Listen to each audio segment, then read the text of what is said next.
Hello. Thank you very much for coming out to see all of us today. I'm going to tell you about a question that sort of obsessed me for the past 10 years or so. It's a weird question. The question is, why do we hold hands? You might wonder why I would be obsessed with something like that, and many people are. I'm going to tell you that one of the things that happens from my pursuit of this question is that I've fundamentally changed the way I understand the human brain, both its design and how it may have evolved over time.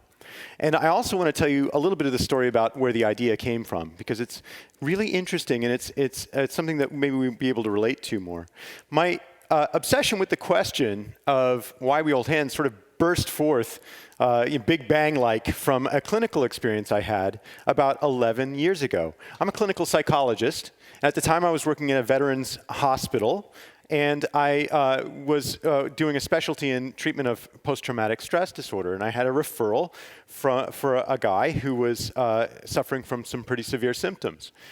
This man was a World War II era veteran who had not been suffering from many symptoms previously, but they were starting to come on as he got older. He came to my office, and I told him what the treatment entailed and what we were going to be doing. And he was very skeptical and a little bit grouchy, I'll be honest. And he said, here's the thing, I want my wife to come. I want my wife to come with me to these, whatever these things are. Nobody had ever asked me to do that before. I had no reason to say no, so I said, well, okay, sure. And she did. And in my infinite clinical wisdom, I immediately began treating her like a sort of a observer, like maybe he was watching through the TV or something, just somebody there. I wasn't really talking to her or thinking of her as part of the session. I was really still focused on him. Obviously, he's got these PTSD symptoms.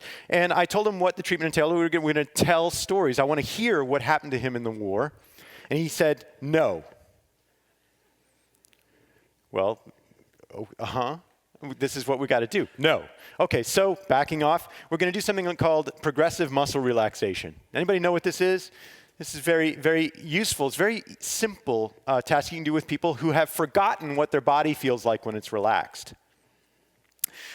People who are anxious or spend so much time tense that they don't even know what their body feels like relaxing anymore. So you teach them by having them clench and release and pay attention to what it feels like when they release. So I asked him to do this, and he says, no. I go, okay, please. It's really easy. So I start, I'll do it with you. His wife reaches over and clasps his hand, says, I'll do it too.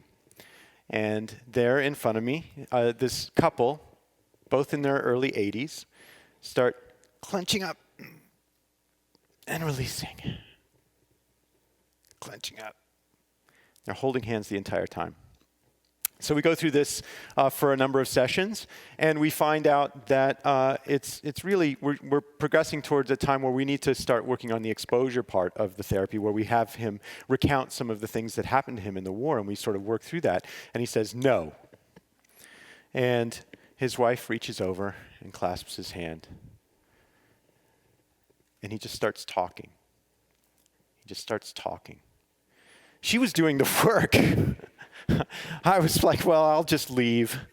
The thing about that was that this moment was really clear. This clasping his hand really set him on the trajectory toward achieving the treatment goals that we were trying to achieve. But also, when we were all done, the treatment gains that we were looking for came much sooner than the typical patient that I worked with at the time. And I can't make any causal associations there. It's just a single instance. But I became very interested in this hand clasping that happened, this hand holding that changed his behavior so much that we were able to move through some very difficult work. And so I did what anybody really would do, right? I designed a brain imaging study. And I asked a number of couples to come into the laboratory, and I put them in the scanner. I wanted to create first a situation that resembled the emotional labor that this person had to go through. And the second allowed me a lot of experimental control. So when I asked couples to come into the laboratory, I put one in the scanner. And the scanner is really uncomfortable, so half my job was done. It was an uncomfortable emotional situation. You're in this tube, and you're stuck there, and it's going, it's very loud and miserable. But that wasn't good enough for me, so I also put them under threat of electric shock, which is not funny, but it's a little bit funny. It's a little bit funny, but it's not really funny. It's a little bit funny. And so what we do is we'd show the person in the scanner either a red X or a blue circle over and over and over again. If they saw the blue circle, they knew that they were completely safe. If they saw the red X, they knew that there was a 20% chance that they would get an electric shock on their ankle after a period of time. So we're making them very anxious, and the noise and the tube. And so what we found, we ran this repeatedly, either while they were alone, while they were holding the hand of a total stranger they'd never met before, or while they were holding the hand of their romantic partner. And here's what we found.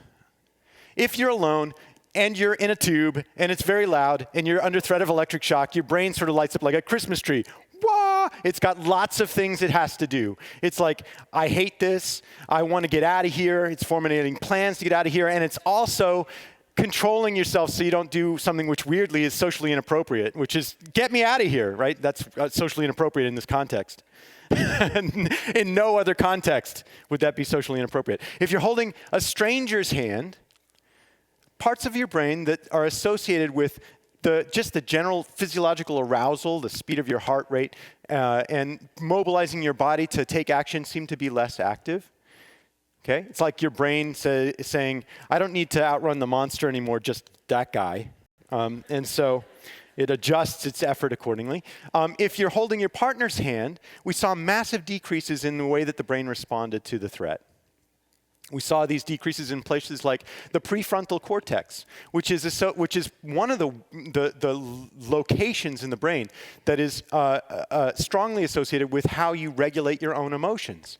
So what we knew was that people were feeling less threatened. They told us so when they were holding their partner's hand, but they weren't having to exercise the regions of the brain that they usually would have to exercise if they were self-regulating. The hand-holding seemed to be taking care of that without their own efforts. We also saw decreased activation in places like the hypothalamus, which is responsible for the release of stress hormones into your bloodstream.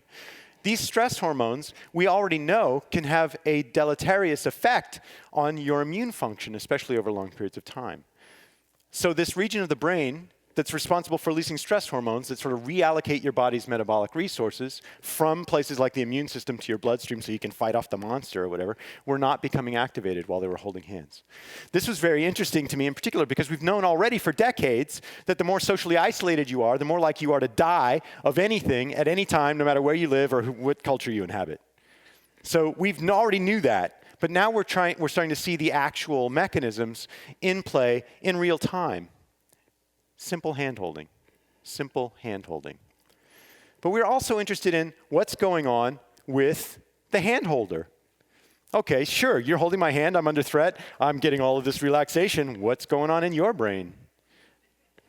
So we started shocking them too. I'm not kidding. We started shocking absolutely everybody at this point. Pretty soon, I'll be getting shocked. My RAs, my students, we're going to just shock everyone. You might just watch out. And what we found is something really mind-blowing. To me, personally, very mind-blowing. And it goes like this. What we're able to do in this design, we're able to look at the same brain when the shock is directed at the self, and when the shock is directed at a stranger, and when the shock is directed at a friend. If we're looking at how your brain is responding to a shock directed at a stranger, it looks really different from the way that your brain looks when the shock is directed at yourself. But if we look at what your brain is doing when the shock is directed at your friend, or your married partner, your girlfriend or boyfriend, it looks really similar. It looks really similar. Creepily similar. Like if you use some kind of machine learning strategy to say where's the threat directed just by looking at the brain, you'd have a hard time telling the difference. And this is not only true in places that just register alarm and danger, it's true in places that are associated in many studies with creating a neural representation of the self. So and this includes regions of the brain that are associated with mapping the state of the physical body.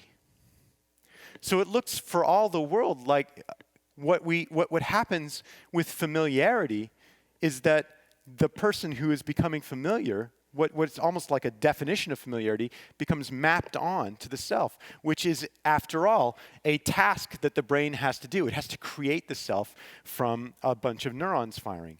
It's a construct at the neural level, and other people get absorbed into it as they become familiar and trusted. So why do we hold hands? Well, at a surface level, we hold hands for all kinds of reasons, right? Ooh, you're cute. Or come here, come here, come here. Don't run into the street. We hold hands for lots of reasons, right? But at a deeper level, at a deep sort of brain level, at a deeper evolutionary time level, we hold hands to send each other's brains a signal. And that signal is really something like, I am here with you. I am here with you. I am here with you. And what we've learned is that with time, with increasing levels of interdependence, that signal grows in strength and gradually transforms into something more like, I am you. You are me. And we are here. We are here. We are here. Now, one of the things that this insight I want to stress came from this couple who were doing incredibly painful, laborious emotional work. And he was able to do that work in part because his wife lent him her attention, her own strength, and her commitment to his change, his treatment goals. That's what allowed him the opportunity to make that emotional recovery.